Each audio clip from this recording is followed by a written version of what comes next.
Ismaël Boudjekada, comme Inda d'ailleurs au passage, y a un truc que je comprends pas. Il y a vraiment un truc qui me dépasse. Deux salles, deux ambiances. J'arrive pas à comprendre le traitement judiciaire de ces deux personnes.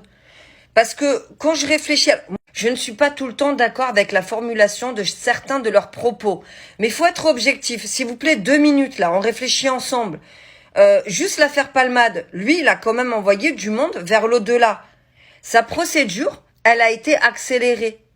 Alors, je sais pas si c'est la normalité ou pas la normalité, mais quand je compare à Inda ou à Ismaël Boudjekada, je me dis pourquoi eux, ça a été accéléré, enfin lui, ça a été accéléré, et eux, non, ils doivent attendre, ils font des recours, mais il se passe rien.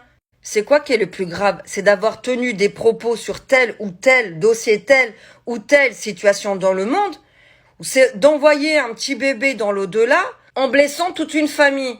J'ai pas compris en fait. Pareil, il y a quand même, excusez-moi, hein, il y a quand même des députés, des partis politiques qui ont détourné des milliards d'euros, 4,9 milliards d'euros, dont Marine Le Pen à elle seule aurait détourné 2, et quelques millions d'euros. Ils sont dehors. Enfin, qui est incarcéré dans cette affaire? Donc c'est quoi le plus grave? C'est de détourner l'argent des Français? Ou c'est de tenir des propos sur les réseaux ou effectivement dans des manifestations sur des situations qui révoltent certaines personnes? J'ai pas compris là. Au pire, s'ils estimaient que les propos étaient trop poussés, bah dans ce cas-là, vous mettez une amende. Mais vous mettez pas ça, une amende ok. Mais ça, j'ai pas compris.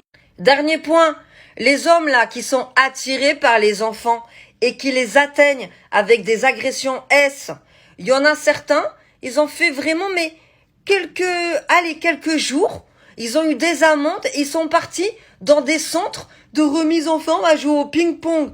Ils appellent ça la prison.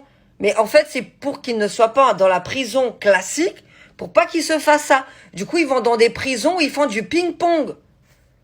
Et tout le monde est révolté. J'ai pas compris. Mais alors, il y en a certains, carrément, ils ont juste eu une amende, ils sont sortis, hein. Donc, pourquoi Inda et Ismaël Boudjekada sont traités de la sorte? Attention, qu'on soit d'accord avec leur façon de dire les choses ou pas. On va pas rentrer dans le fond. On va parler dans l'ensemble.